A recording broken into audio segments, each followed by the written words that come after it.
Hey everybody, welcome back once again to Chip Stock Investor. Today we're going to be talking about Cadence Design Systems. And ARM and Qualcomm. This is the 3-for video. Hope you guys like this one. It was a lot of work. Cadence Design Systems earnings were good, as usual. Nothing we felt like we need to specifically address other than some comments regarding a expanded relationship with ARM Holding. This seemed very pertinent given ARM and Qualcomm's tit-for-tat legal battle. Court dates are scheduled in December. Outcome of that trial is pending. We'll circle back to that in a moment. Let's define a few terms here and give you an overview of what we're talking about and where these three companies fit in the semiconductor supply chain, the flow chart.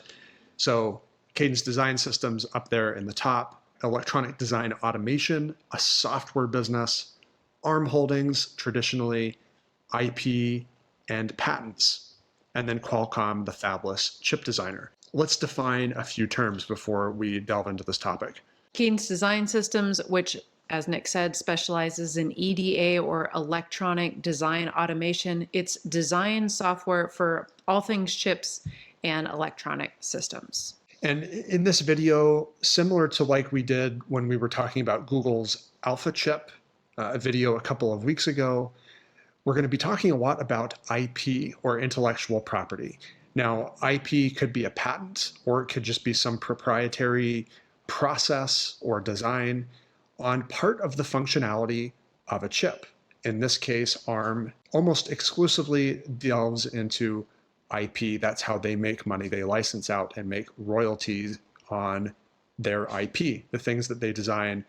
It could be the chips, or it could be chip architecture or instruction set architecture. That's what governs how a piece of electronic hardware operates when it's given a set of instructions. We have some blog posts on this from a year ago talking about ARM chips and Qualcomm versus Apple. Check the video description for those links. And finally, when we're talking about system design, it could be designing the chiplet, or it could be designing how those chiplets or chips will be arranged on a circuit board for a computer or electronics equipment like a car. Or a data center, that's another one. So an electronic system these days has a very, very broad meaning. Like Casey said, anything using chips and electronic components to make some sort of larger system.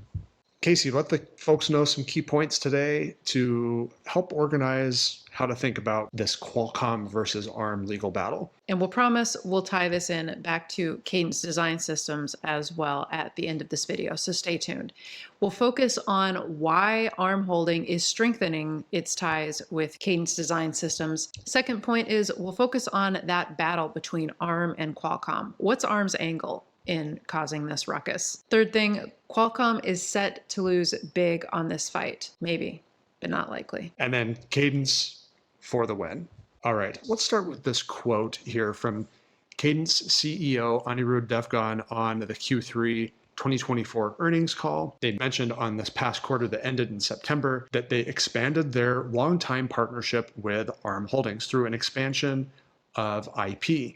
And it wasn't just talking about ARM's IP, but also Cadence's IP. What's that about? ARM is historically the IP company, and Cadence, of course, the EDA company, the software business. This is a revenue breakdown for Cadence Design System. And notice that these days, most of Cadence's revenue still is core EDA. But IP, or intellectual property on various components in a chip, is one of their faster growing segments. In Q3 2024, it's up to 14% of their total revenue. And what kind of IP does Cadence own exactly? Well, they've been making some moves here. They've made some acquisitions in recent quarters. They've been developing some new stuff, but there's a lot of different connectivity IP, like Ethernet, USB, PCI Express. Also not shown on this chart provided by Cadence. It's a little bit further down the list. You can see the full list in the link below. A lot of memory physical layer interfaces like HBM, high bandwidth memory. So Cadence, it's an AI stock. Now let's shift our focus to what ARM Holding does. They're traditionally a licensor of chip architecture, especially CPUs that companies could use to make their own custom design. For example, you can think of Apple's processors that went into their Apple iPhones, and then more recently, their MacBooks. But especially in more recent years, ARM has been doing more design work for the actual physical chip, the actual hardware itself, including processor cores and now even GPUs. And they do this because lots of companies are interested in doing some level of customization to chips that they need for their products or for operating their business, especially where ARM excels at this in that mobile chip ecosystem. This is another quote from CEO Devgan of Cadence Design System. He mentioned this in the Q&A portion of the earnings call. This is why the partnership between Cadence and ARM is strengthening. Cadence has the design, software, and interconnect IP, and ARM has the world's largest processor IP ecosystem and lots of customers. ARM's expansion means a growing EDA customer base, including ARM itself, for Cadence Design Systems. Before we begin our discussion about that legal battle between ARM and Qualcomm, quick message from our sponsor of today's video, Public.com. Yep, that's right. By now, you probably know that the Federal Reserve is cutting interest rates again, and that means your good old-fashioned savings account, well, its interest rate is probably going down as well. That's where a bond account from Public.com might be beneficial to you. So if you want to lock in a 6% or higher yield with a diversified portfolio of high yield and investment grade bonds, you need to act fast. The good news, it's easy to open a new bond account at public.com/CSI. And once you lock in your yield, you can earn regular interest payments even as rates decline at that 6% or higher annualized interest rate. But the catch is you need to lock that interest rate in now because over time, as rates decline, the yield on bonds will also fall as well. So you need to get it locked in sooner than later. Check out that new bond account at public.com/CSI. Link in the description below to get access. Okay, back to our discussion about ARM and its legal battle with Qualcomm. Okay, so Qualcomm is, of course, one of ARM's largest customers. They use ARM's IP to help design their mobile processors for the Android smartphone ecosystem in particular. That's still Qualcomm's bread and butter these days. And by extension, Qualcomm is also a prolific user of EDA software like from Cadence and Synopsys. So one thing Qualcomm has been busying itself with in recent years is diversifying outside of just smartphones. And the really big product release this year, this summer, a few weeks ago, was Qualcomm's hotly anticipated Windows on ARM laptops powered by Snapdragon X Elite chips. Those Snapdragon X Elite chips were designed with ARM IP. And ARM itself obviously would be very happy and excited if this became a major product launch from Qualcomm. And ARM said this as much this past summer. You can see ARM CEO Rene Haas back on the Q1 fiscal 2025 earnings call without explicitly mentioning Qualcomm, interestingly enough, said we were very excited to see the announcement of the brand new Windows on ARM PCs that run Copilot true AI PCs. And yet, here we are. ARM and Qualcomm have been in this legal battle. So here's the most recent chapter in this saga. ARM has actually threatened to revoke Qualcomm's license in 60 days if Qualcomm doesn't comply with ARM's demand to cease shipping those exact laptops or renegotiating the license. And interestingly, this 60-day notice that ARM just handed Qualcomm probably corresponds with the start of the actual court date, the commencement of the court proceedings in mid-December. So this is probably some legal jockeying here is really all it is, but noteworthy. So how did we go from, I'm super excited about this new Windows on ARM PC, Snapdragon X Elite, to we may not want you to ship any of those laptops, Qualcomm? Yeah, ARM, what is your angle? Let's break this down. Let's go back a few years, Casey, to 2021 when Qualcomm acquired a startup called Nuvia. And Nuvia was a fabless chip design startup, actually some engineers that left Apple to do their own ARM-based processor design company, Nuvia. Qualcomm acquires it, and then they take some of the chips that Nuvia had been designing, specifically Orion is the processor that is kind of powering that Snapdragon X Elite laptop chip today. So, under some normal circumstances, this would be a mutually beneficial relationship between Qualcomm and ARM. This company using ARM based chips to design that new Snapdragon X Elite processor. Sounds great, right? But with this legal battle, it could have a significant upstream ripple effect to companies like Cadence, which we'll talk about later. But ultimately, we think this is going to get resolved without Qualcomm having to cease design of all ARM-based chips. Yeah, absolutely. So what's ARM's motivation for going down this path in the first place? So we've borrowed this slide from a Cadence EDA peer, Synopsys, which is actually the largest EDA software company. And notice the way they've put this together is what they're showing here, Synopsys and Cadence are foundational businesses. Their EDA software and some of that interconnect IP that companies like Cadence and Synopsys owns are foundational to much larger industries like the chip making business overall, semiconductors that get sold into actual end devices, and then those ultimate electronic systems like cars and data center servers and PCs and laptops and everything. Obviously, that's the biggest part of the tech sector overall. Electronic systems, $2 trillion a year in global annual spending. EDA and IP is a very, very tiny part of this total global sector. So what you're saying is ARM wants more money. ARM wants more money. They want a bigger cut of the profits. Mm-hmm. The reason for this is ARM feels like they're very instrumental in not just the design of the chips themselves, but really in the entire electronic system and computing systems. Yeah, exactly.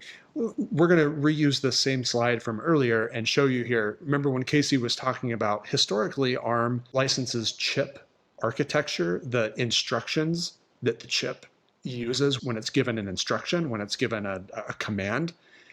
Notice on the right there, ARM also has system architecture. So not just the individual chip, but how an entire electronic or computing system will behave when it's given a command. So ARM has been moving a lot of its biggest customers, like Qualcomm, over to a new licensing model that captures, or at least tries to capture, more of the entire value of the electronic system when they make revenue, not just them realizing revenue from the value of the chip itself that's designed.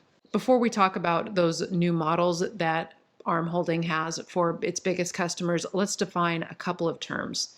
The first is license fee. That's a fixed term payment for access to and use of intellectual property or IP and technology. The second term is royalty fee. Royalty fees are paid whenever an electronic device with ARM technology is sold. Now, historically, this is based on the value of an ARM-based chip, but this is increasingly based on the value of the overall device. So here's ARM's licensing model options. We're going to focus just on the left and the middle, ARM flexible access and ARM total access. As the name implies, total access is the most expensive. That gives a company total access to ARM's IP. Flexible access is more limited. It's maybe for smaller companies just getting started and customizing their chips, or for maybe a startup like Nuvia. Let's talk a little bit more about that flexible option. Notice the free membership or licensing fee for companies just getting started. Mm-hmm. So with this model, ARM has it built in where they make most of their money off the royalties when chips are taped out to the fab. Yeah, taped out at the fab. That means when the design is finished and that design is sent to the fab, like Taiwan Semiconductor Manufacturing, TSMC, they receive that fab and they begin the production process. That's what tape out refers to. That's typically when a royalty fee would be paid. Now, Casey, let's contrast that with a total access package, which is, there's going to be more money involved here, right? Yeah, absolutely. This total access package is for much larger companies like Qualcomm, and especially big chip designers that want to do a lot of custom design work for a myriad of different products. These packages give a full range of access to ARM IP and software depending on what that company needs. The licensing fee, of course, is no longer minimal, millions of dollars plus. And then also on top of that, the royalties once the chips go to the fab for production. So for a company like Qualcomm, there's no price listed here for what a total access license fee would be payable to ARM. It's negotiable on a company to company basis. ARM is going to want to know, what are you doing with our IP? What's ultimately going to be the total system design? What's the value of that total system design going to be? The licensing fee is going to go up the more complex and potentially, the bigger the ultimate sale of the product. ARM thinks it deserves more money. Notice from this slide, again, from Q1 fiscal 2025, earlier this past summer, notice ARM's licensing fee revenue has actually been a top driver of their growth in the last year or so since the ARM Holdings IPO. I'll think back to what we said about Nuvia being a startup that was using ARM-based chip design. Mm-hmm. No doubt they had something like the cheaper Flex Access license when Qualcomm acquired it.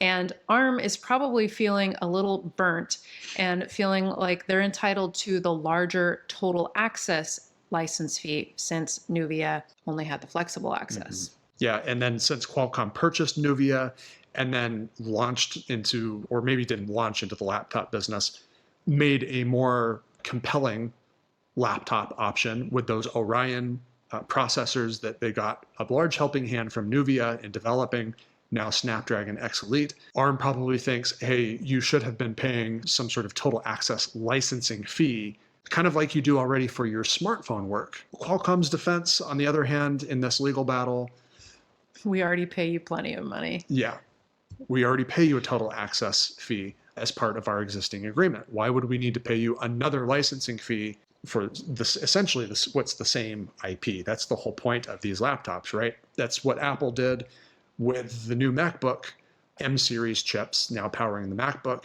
They wanted to bring the same experience from the iPhone into a laptop. Basically, that's what Qualcomm's trying to do. Bring that Android-like smartphone experience to a Windows laptop with ARM chips. Qualcomm saying, we already pay you for that. Key in on the consumer electronics portion on the left side of the chart for market share for ARM Holding. They already have about 30% of the market share in royalties for consumer electronics. What's silly about this is ARM is going to be making a lot of revenue if this Qualcomm X Elite chip is a success. Mm-hmm. So now, in trying to get an extra licensing fee from Qualcomm, perhaps ARM just wants to ensure it gets a cut of the design licensing business, regardless of whether Qualcomm is a success with X Elite or not. Whether it's a whiff or a hit, ARM wants a bit of revenue. Maybe it's a few $1,000,000. I suspect it's probably more like tens of millions of dollars. Maybe we'll find out someday, maybe we won't. Either way, it seems like a really silly high stakes game for ARM to be playing over, at this point, ARM is a large business headed for $4 billion in annual sales and higher. A little bit of extra licensing revenue on the side, our estimate, just seems like they're missing the bigger picture here, but I don't know. Maybe someone from ARM would like to weigh in and hit us up in the comments. I don't know. This is interesting because ARM is already stepping on the toes of some of its customers like Qualcomm because they are getting into this total system design, which could put it into competition. Mm-hmm. Yeah, it certainly could. And what's at risk here for Qualcomm is if ARM is successful, maybe it's not just ARM getting more licensing fees. Qualcomm could increasingly be pressured to part ways with the ARM ecosystem, which would be very difficult to do because it's not just the chip and system IP. It's also access to that very large software and developer ecosystem, including Android and a lot of other data center work, automotive, consumer electronic devices, you name it. There's a lot being built with ARM IP these days, and Qualcomm probably doesn't want to get locked out of that. So again, I think shorter term, we expect these two companies are probably going to come to some sort of amicable agreement. Hopefully cooler heads prevail, and we'll see. This could push Qualcomm to make some more radical changes. Maybe they adopt more RISC-V, open architecture, open source based chip designs, and start leaving ARM behind. It'll be interesting to see how this pans out. I think ultimately the point here is there could be in the short term some upstream ripple effect to the EDA software companies like Cadence Design and like Synopsys. But longer term, I have a hard time seeing how Cadence loses from this scenario. I think they actually could be the ultimate winner from ARM and Qualcomm getting stuck in this really dumb legal battle. Yeah, exactly. Whether ARM continues to expand into chip and system design and decides to increasingly compete with some of its customers, or Qualcomm keeps diversifying beyond smartphones, continues into laptops and autos, ultimately Cadence gets to sell more EDA software, access to and interconnect IP. Yeah, it's a really, really strong portfolio. This is what a software business moat looks like, if you want to call it that. We like to call it, I think now, fastest cars win. Cadence, as well as its peer Synopsys, have a very fast car. They're in pole position. They're one of those critical bottlenecks in the semiconductor industry supply chain where they kind of control the pace, the cadence, as it is, of the entire industry and everything that happens with the design work, the manufacturing, the integration into a total system design, and then when that gets circulated back through the software part of the industry, back to Cadence, where they get to use the most cutting edge computing technology to repeat the cycle all over again. It's just a really, really powerful position that they're in. Make sure you hit the subscribe button for our channel, Chip Stock Investor, if you haven't already. Check out the Semiconductor Insider membership, just $5 a month. It gets you access to our Discord channel with live Q&As, all of our show notes, and lots of great discussion about all sorts of things. See you all again very soon at Chip Stock Investor.